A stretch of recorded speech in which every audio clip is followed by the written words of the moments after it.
The Awakening. The research station Horizon drifted silently at the edge of the Taurus Nebula, its gleaming hull a testament to humanity's relentless push into the cosmos. Dr. Nora Reed stood at the observation deck, her dark eyes reflecting the swirling gases and distant stars.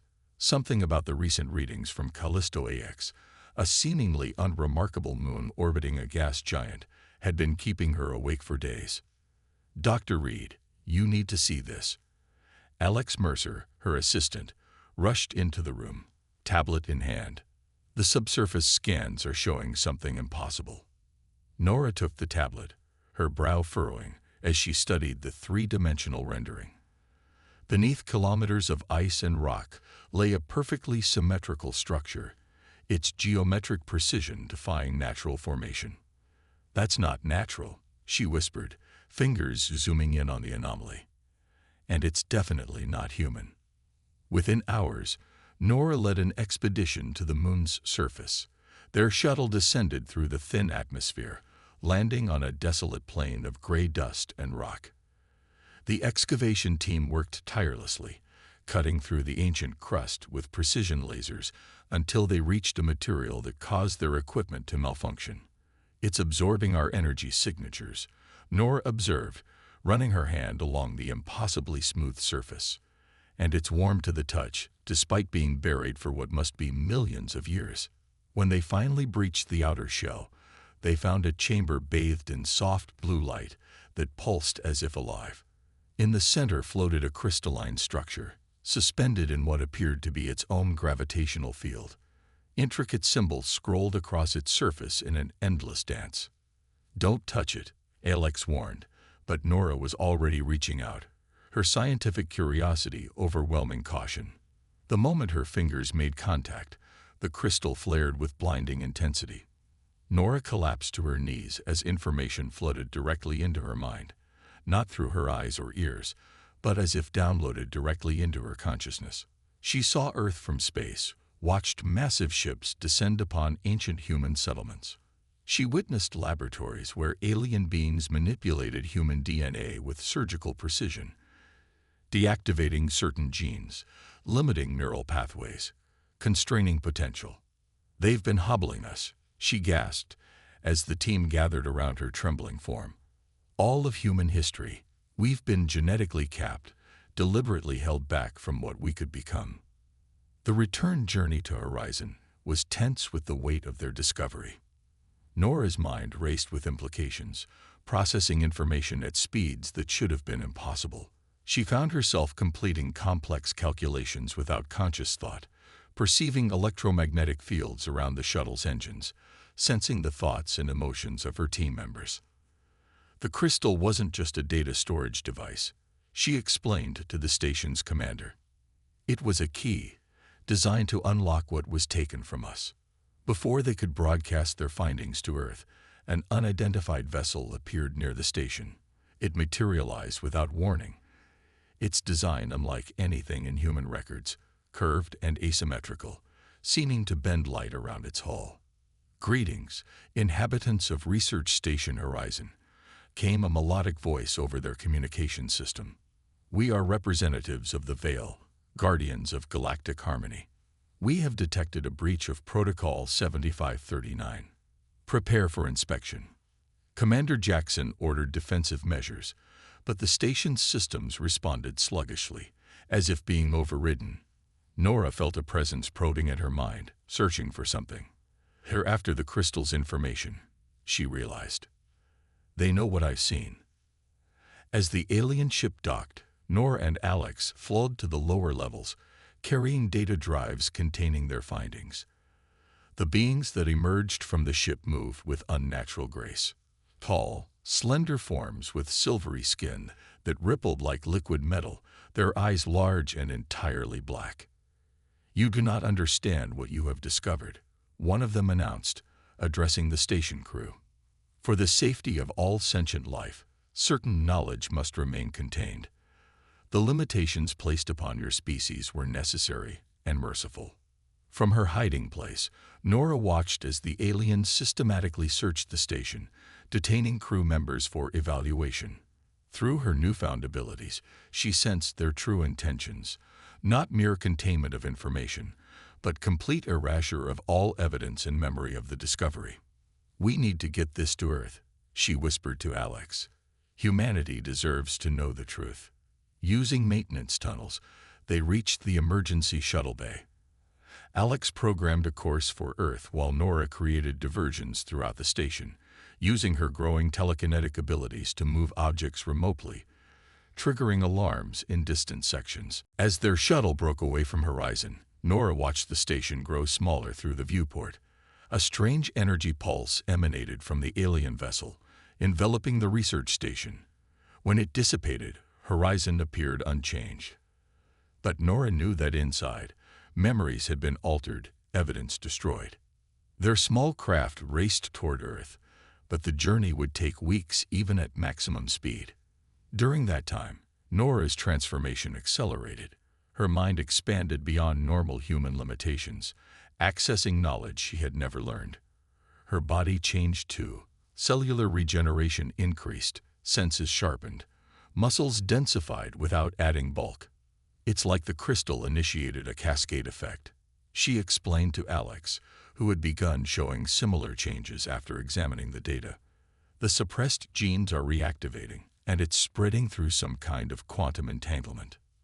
When they finally reached Earth orbit, they found a planet in turmoil. News reports described outbreaks of mass hallucinations and neurological anomalies across the globe.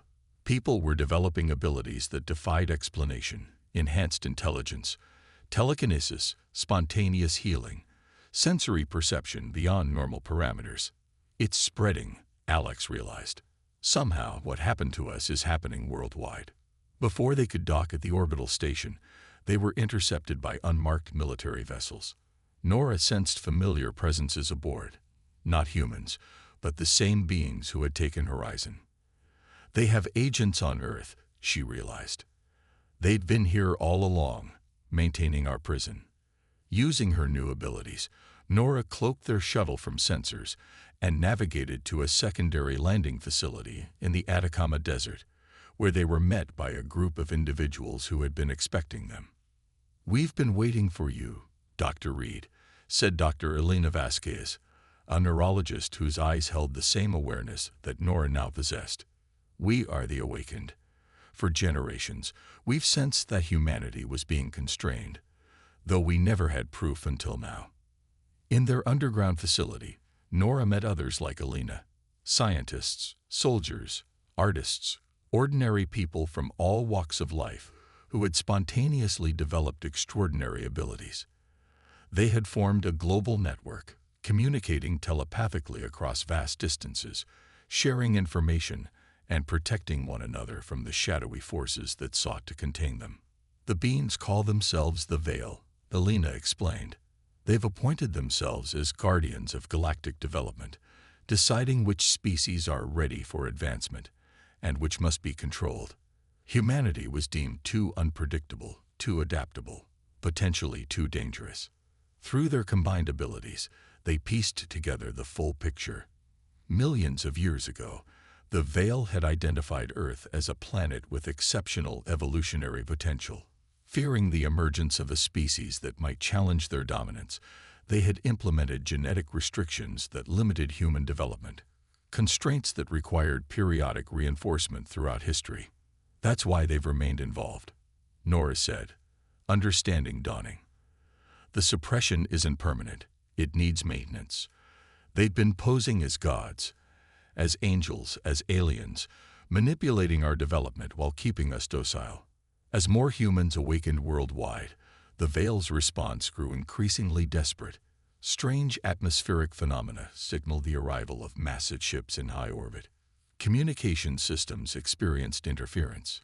Military forces mobilized against their own populations. They're preparing for a full intervention," Elena warned. "They'll reset humanity rather than allow us to break free completely." Nora looked around at the gathering of awakened humans, each glowing with potential, each representing what humanity was always meant to be. "Then we need to accelerate the awakening," she declared. We need to break their hold once and for all. The liberation. Dawn broke over a world transformed. In every nation, on every continent, humans were awakening to their true potential. Children demonstrated cognitive abilities that surpassed the greatest minds of previous generations. Ordinary people discovered they could communicate without words, heal with a touch, perceive the underlying quantum fabric of reality. But the veil had not remained idle. Their ships now hum openly in Earth's skies. Massive constructs that defied conventional physics, their surfaces rippling like liquid metal under the sun. They broadcast a message on all frequencies, in all languages. People of Earth, you are experiencing a dangerous neurological epidemic. We come as friends to offer medical assistance. The changes you are undergoing will lead to societal collapse and suffering. Allow us to help restore normalcy. In secret facilities around the world, Veil agents, some alien, others human collaborators who had served them for generations, prepared a global treatment designed to reimpose the genetic limitations. Aerosol dispersal systems were positioned at strategic locations, ready to release compounds that would bind to human neural receptors, shutting down the awakening process and wiping memories of recent events. At the awakened headquarters beneath the Atacama, Nora and her growing team worked feverishly to counter the Veil's plans. The crystal from Callisto AX had revealed not just the history of human suppression, but also the means to permanently break the constraints. Their technology operates on quantum principles, Nora explained to the assembled leaders. They've encoded the suppression directly into the quantum field that permeates our reality. That's why it affects everyone, regardless of genetic lineage or location. Elena nodded, her eyes reflecting the holographic display of the Earth's quantum field. And that's why our awakening is spreading. Quantum entanglement means that once enough humans begin to break free, the effect cascades exponentially. But they can reset it, Alex pointed out, unless we stop them. Their plan took shape. While the awakening spread globally, a small team would infiltrate the Veil's command ship in orbit. From there, they would access the quantum network that maintained the suppression field, and instead of shutting it down, which might have unpredictable consequences, they would invert it, accelerating humanity's awakening beyond the Veil's ability to contain. Getting to orbit presented challenges, but among the awakened was a former aerospace engineer who had developed the ability to manipulate gravitational fields. Within days, they had modified a standard shuttle to travel without conventional propulsion, riding the planet's gravitational currents like a surfer on waves. They'll detect us the moment we launch, warned Kai, their tactical expert whose awakened abilities included predictive cognition. Not if we're not there to detect, Nora replied, focusing her mind on the shuttle. Using her now formidable telekinetic abilities, she began to shift the craft's quantum signature, essentially phasing it partially out of conventional reality. They can't see what exists between moments. The team of 6, Nora, Alex, Alina, Kai, and 2 others with complementary abilities, departed Earth in the modified shuttle, traveling between the regular flows of time and space. Below them, the planet pulsed with awakening consciousness, billions of minds gradually connecting into a vast, harmonious network. Approaching the massive Veil command ship was like drawing near to a predatory sea creature, beautiful, alien, and deadly. Its surface shifted constantly, defensive systems scanning all approaches. Using their combined abilities, the team maintained their quantum displacement, slipping past the outer perimeter undetected. They phased through the ship's hull at a maintenance junction, immediately confronted by the alien environment. Corridors twisted in non-Euclidean geometries, gravity shifted direction without warning, and the air itself seemed alive with information. They exist partially in higher dimensions, Alina observed, her enhanced perception allowing her to interpret the strange surroundings. That's how they've maintained technological superiority. They can perceive and manipulate more dimensions than we could before. They moved deeper into the ship, guided by Kai's precognitive sense of where danger lurked and where opportunities would arise. Several times they narrowly avoided Veil Sentinels, beings of swirling energy contained within vaguely humanoid forms, their consciousness spread across multiple planes of existence. At the ship's core, they found what they sought, a chamber containing a crystalline structure similar to the one Nora had discovered on Callisto IX, but vastly larger. This was the nexus of the suppression field, the heart of humanity's cosmic prison. "We need to reconfigure the quantum resonance," Nora explained, approaching the crystal. "Not destroy it, but change its fundamental programming." Before she could touch the crystal, the air shimmered, and a being materialized before them. Taller than the others, its form more defined, radiating an authority that transcended physical presence. Dr. Nora Reed. It spoke, its voice resonating not in the air, but directly in their minds. "You cannot comprehend the consequences of what you intend." "I understand perfectly," Nora replied, standing her ground. "You feared us. You saw our potential and decided to cage us rather than risk us becoming your equals." The beam's form rippled with something like emotion. "You mistake prudence for malice. We have guided countless species through their development. Some, when given freedom to evolve naturally, destroyed themselves. Others became threats to all sentient life. That wasn't your decision to make." Elena stepped forward. "You had no right to determine our destiny." "We saw your pattern," the being continued. "Humans adapt faster than any species we have encountered. Your cognitive flexibility, your creativity, your capacity for both tremendous compassion and terrible violence. These make you uniquely unpredictable. We sought balance, not imprisonment." Kai's voice was tight with controlled anger. "You called it mercy while keeping us as pets. How many other species have you balanced this way?" The being's form expanded, tendrils of energy reaching toward them. "Enough. You will be contained until we can restore order to your world." The attack came not as physical force, but as a mental assault, a wave of disorientation and paralysis. But the team had anticipated this, their newly awakened minds forming a collective shield, reinforcing each other's mental barriers. While the others engaged the Veil Leader, Nora slipped closer to the crystal. Touching its surface, she opened her mind fully to it, no longer fearing the flood of information. She saw the Veil's history, how they had evolved over billions of years, how their fear of chaos had led them to appoint themselves the galaxy's shepherds. More importantly, she understood the crystal's workings.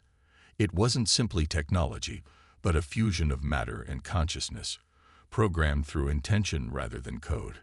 With this knowledge, she began to reshape its purpose, not with tools but with her awakened mind, redirecting its quantum influence.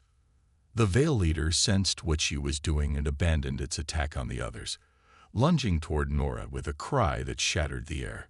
"You cannot understand what you are unleashing." Alex intercepted it, his body transformed in that moment into pure energy, matching the Veil being's dimensional state. Their collision sent ripples through reality itself, distorting the chamber around them. "I understand exactly what I'm doing," Nora replied, her voice calm as she completed the crystal's reprogramming. "I'm setting us free."